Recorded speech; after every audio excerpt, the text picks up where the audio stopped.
welcome to show 89. Boy, that's a lot of shows. 89. Yeah, and there are some people out there who are 89 years old. God bless you. Hope you live well into your 90s. Hey. I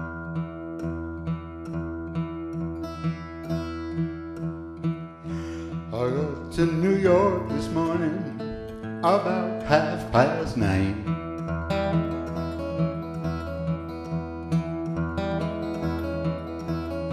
Got to New York this morning about 9:30.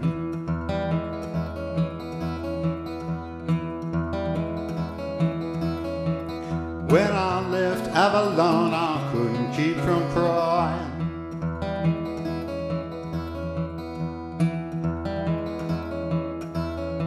Avalon, my hometown, always on my mind.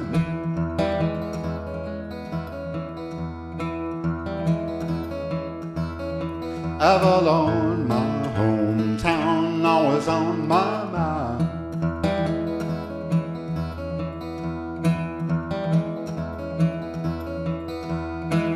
Pretty mama want me to stay there all the time.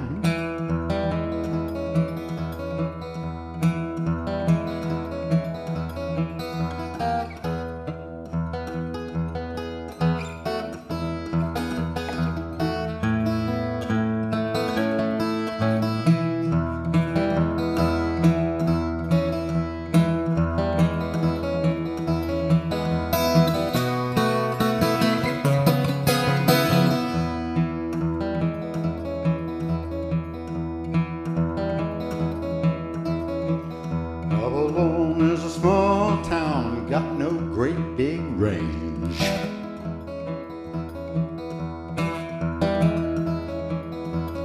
Avalon is a small town, got no great big range.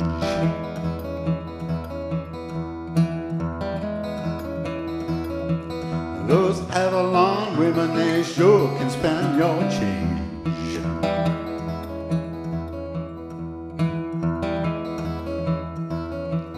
New York is a good town, but it's not mine.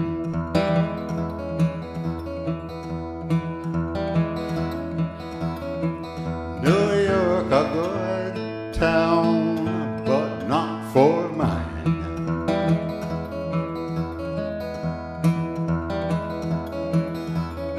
I'm going back to Avalon, see my pretty mama all the time.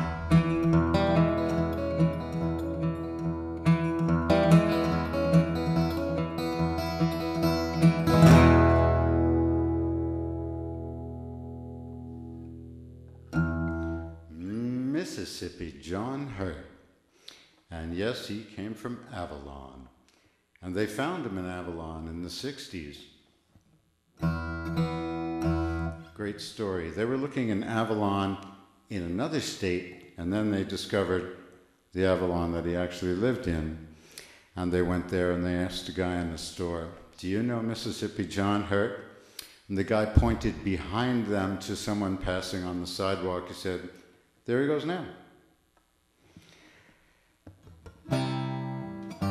So he had great success in the 60s. Everyone loved him. He appeared on Ed Sullivan. Very interesting incident. He wanted to come back. Everybody wanted him to come back, but they said, "Why did you have him sitting on a bale of hay? That's insulting." But he was sitting in a chair. And for some reason, whatever reason, a number of viewers had thought he was sitting on a bale of hay. Isn't that strange?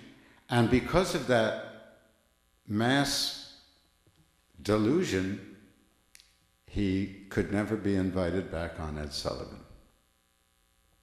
Well, hi folks. Welcome to show 89. Yes, it's show 89 of Messing Around with Charlie Messing. Yes, we've got all kinds of camera angles, camera action, and we have tunes for you. We have a painting, I did once. I didn't put a whole lot of thought behind it. Can you tell? At any rate, it's in the background where it belongs. Of course, mentioning it sort of brings it to the foreground, yet it still occupies only about 1/40th of the screen you're looking at. That's just an estimate. It's interesting how some people say guesstimate every time they want to say estimate. They know that an estimate is a guess, but everyone used to say estimate, and then the lawyers got a hold of it and they said, well, if you estimate it, you can't go over the estimation. You estimated that's what it would cost.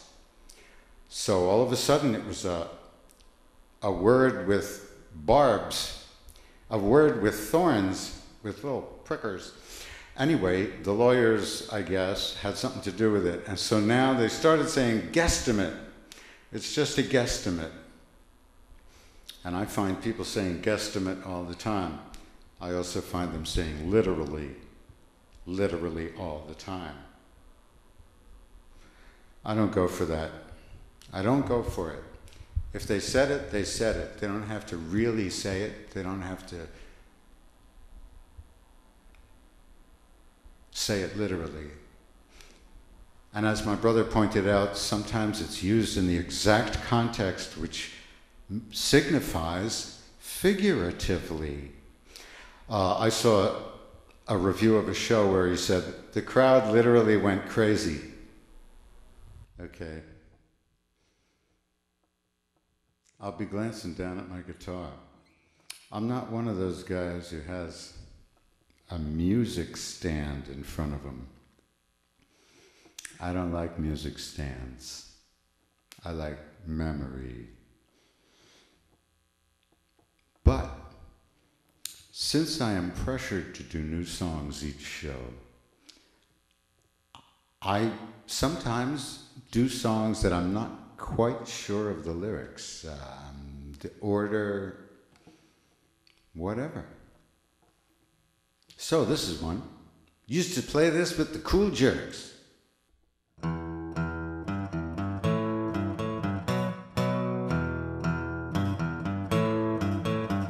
The love bug has bitten me, doesn't mean for him to get me.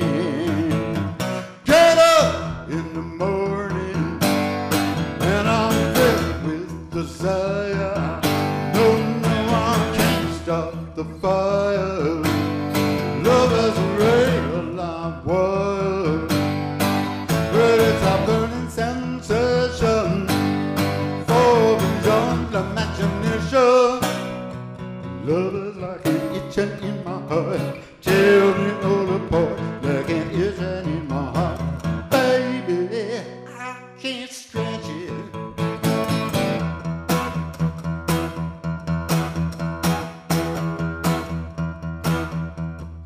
Keeps me silent, keeps me yearning now. Mama can't help me, oh daddy can't help me. I've been bitten by the love bug, and I need some information to help me out of the situation. When you're ill, you take a pill. When you're thirsty, drink a fill. What you gonna do? Oh yeah, when love gets a hold on you. Love is like an itching in my heart. Baby, I can't stretch it.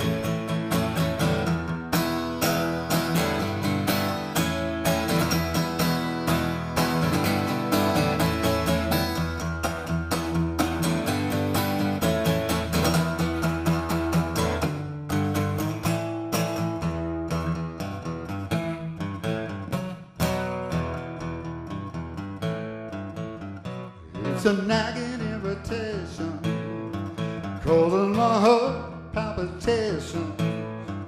But it's a growing infection. I don't know what direction. Got got me rocking really, and I can't shake the feeling. Love is like an itching in my heart, tearing all apart, just an itching in my heart. Baby, I can't scratch it.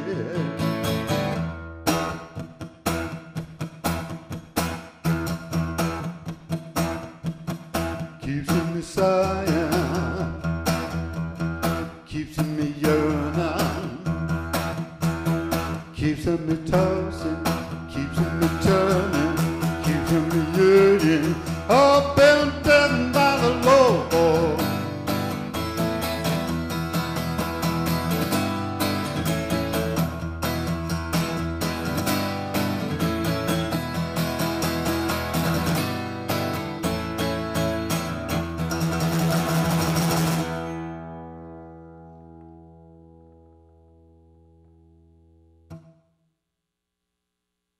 Holland-Dozier and Holland. Three great writers. I got two songs for you with a dropped low E. It goes down to D, and it makes it facilitates greatly the use of the D chord. If you're a folk guitarist, you know that the D can be a little thin because it's got one of the highest bass notes. The E, of course, is the other way. It's got the lowest bass note. And so a whole lot of Mississippi Delta stuff is in E. Yep.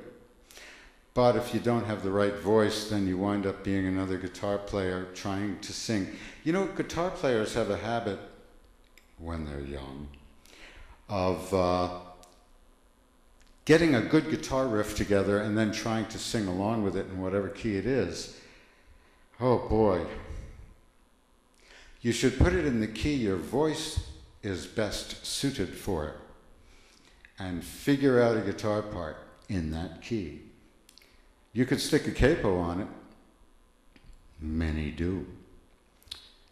I saw some notation where a guy had a capo on the 8th fret, and I'm thinking to myself, he's got to learn a couple new chords, because you take all the guts and the bass out of the guitar once you start using it like that. If you've heard early Bob Dylan, you've heard many songs in the key of G and the key of C, with capos on them so that the neck is only half as long and it's in a whole other key. But at least the guitar part worked.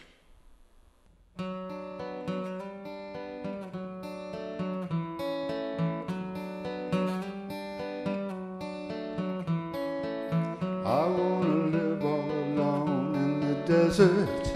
I wanna be like Georgia O'Keeffe. I wanna live on the Upper East Side. I'll never go down in the street.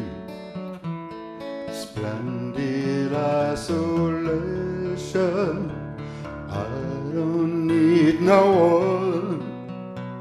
Splendid isolation.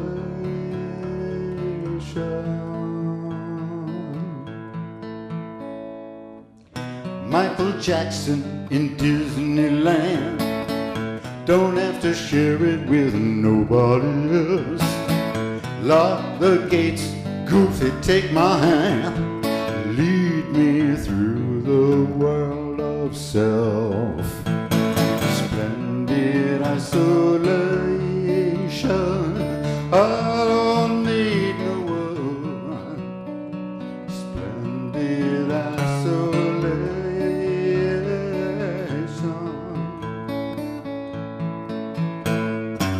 Don't wanna wake up with no one beside me. Don't wanna take up with nobody new. Don't want nobody coming by without calling. I don't want nothing to do with you.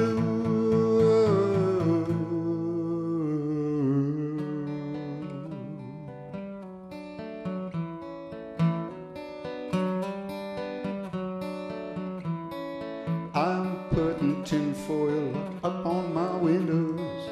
I'm lying down in the dark to dream. I don't want to see their faces. I don't want to hear them scream. Splendid isolation. I don't need no one. Splendid isolation.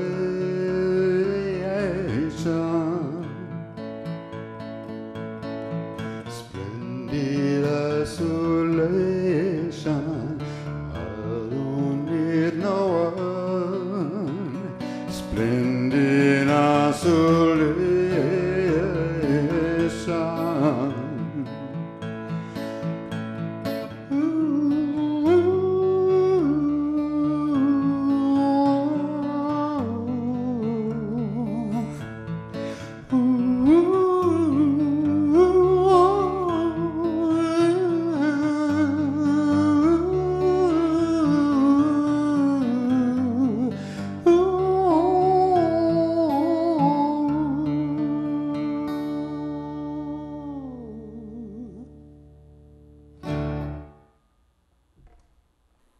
Today, for me, not for you, you're seeing this later. Today is September 11th. Yes, a day forever cursed in our memory, forever emblazoned with bad vibes. It's nutty. September 11th used to mean very little. November 11th, there was a significant time. At 11 o'clock on the 11th day of the 11th month, that's when the armistice for World War I was signed. It was Armistice Day all through my childhood. We also had two presidents' birthdays in February, Washington and Lincoln. They have now combined them and put them on some arbitrary Monday, and it's not Washington's birthday and it's not Lincoln's birthday. But that's what we celebrate. Those are what we celebrate on President's Day. I had an MRI the other day. The hospital says, okay, we'll schedule your MRI and we'll call you. Then they call me and they say, okay, how about 6 o'clock on Saturday night? So that was my Saturday night. Yes, MRIs are really something. It's like some giant kind of donut, and you go into it like a hot dog in a bun. And it's noisy too. But unless you're claustrophobic, it doesn't really hurt in any way. So the MRI was invented by a man who thought it was a great development in diagnostics, and he told all the hospitals and all the doctors he knew, and they all said, nah, we don't need it, go away. Either it's too expensive, or it won't work, or, you know, I don't want to be the first guy to buy it. We don't want to be the first hospital to have it. Nobody wanted it, and it took them 10 years to convince people that MRIs were really good. I'm looking at the wrong camera. It took about 10 years for him to convince everyone that MRIs were good, and now everyone has one. Everyone has an MRI machine. I look up there at the monitor. Yep, the monitor. Ah, yes, the blue t-shirt.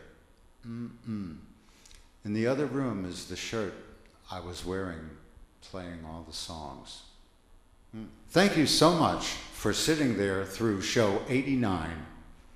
It's very ingratiating of me to be thanking you. It's, what do they call that? Unctuous. But hopefully it's not too obnoxious. I can't figure out why I retained more words in my vocabulary than many people I know. ostensibly. You ever use the word in normal conversation? You know, that's what's going to happen. Ostensibly, that's what's going to happen. Look it up. Very interesting. I had to look it up when someone questioned it. Basically, one of my managers 22 years ago? Over 22 years ago. Golly. Okay, 25, 26, 27 years ago. Whatever. That's more accurate, though laborious and tedious to think of. The manager said, never use that word again, okay? Isn't that great? But I don't know. You can say charity, but it doesn't, the money you give to a charity doesn't always get to the people who need the money most. Sometimes it gets lost in office supplies and stuff like that. George Harrison, when he did the concert for Bangladesh, for UNICEF, he found out that there was no way to ensure that it would actually get to the right people in India. And he had to go there in person with the check in his pocket and give it to the right person. And that was the only way to be sure it got there. Amazing. Led Zeppelin played Madison Square Garden and walked out with a suitcase full of cash. That was the conditions. They would only play for cash. Somebody found out about it and robbed the hotel safe. So I guess there are advantages and disadvantages in getting paid in cash. I heard a great story about Little Richard. Little Richard was making a lot of money, and one of the upcoming acts on his bill was James Brown and the Famous Flames. Maybe they weren't famous yet. But Bobby Byrd of the Flames came over to Little Richard and said, "They stiffed us. We haven't got any money to get home. Can you help us out?" Little Richard walked over to the trunk of his car and opened it up, and it was full of money, loose bills. And he grabbed a handful without looking or counting at all. He grabbed a handful and handed it to Bobby Byrd and said, "Here." And he just couldn't believe it. And, you know, probably a couple $1,000s. Isn't that great? Little Richard is great. And he's had a hip replacement surgery, so I hope he's feeling all right these days. He's not going to be jumping up on his piano anymore, I don't think. But he's in his 70s and he should be taking it easy. I'd like to be able to take it easy as I get older. I'd like to get older to begin with. And then I'd like to have a nice time being older, if it's possible.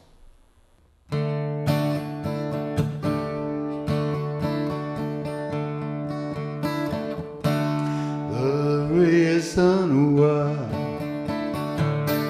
now I can't say I gotta let you go. And right away, after what you did, I can't stay on. I'll probably feel a whole lot better when you're gone.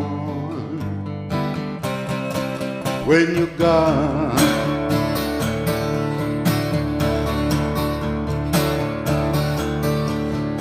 For a long time you had me believe that your love was all mine, and that's the way it would be. But I didn't know that you were putting me on. I'll probably feel a whole lot better when you're gone, when you're gone.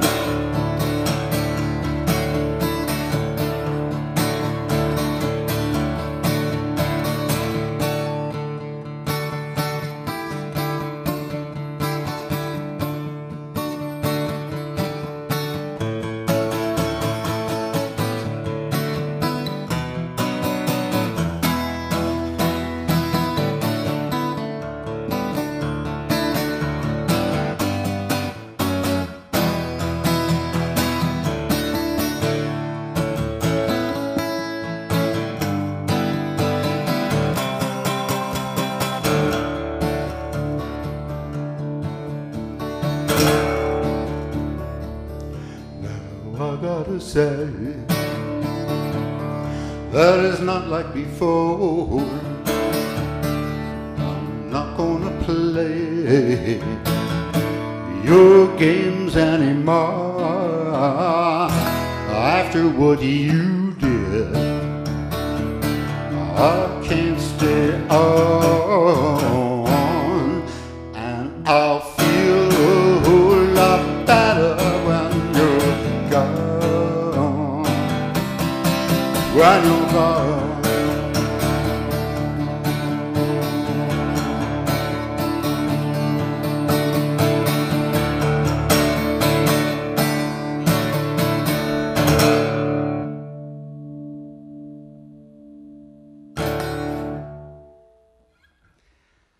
Gene Clark.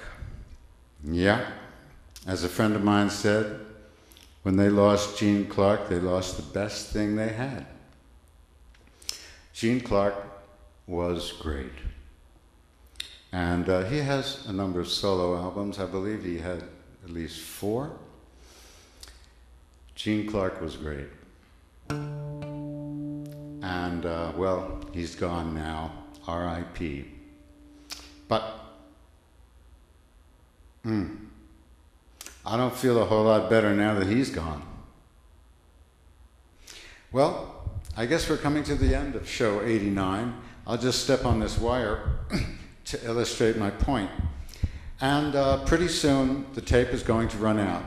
It's going to run out as I'm talking, as I'm walking back and forth, as I'm doing all the stuff that I'm doing, because you never know. And as I've said before, life is like that. Yes, you never know. You could have, I had a great piece of advice given to me the other day. He said, if you get rejected by people, you make one sale in 10, so you have to expect 9 people to say no. Everybody who says no is getting them out of the way, and by the time you get to the 10th person, they'll say yes.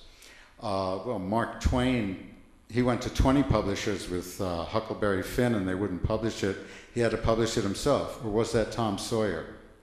At any rate, he wound up with more trouble about Huck Finn because of the nature of the actual story.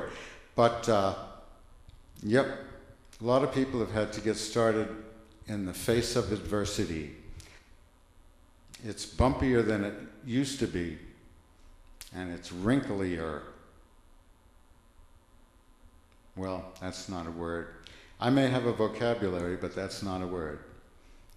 It's more wrinkly now. Maybe he gave it to charity.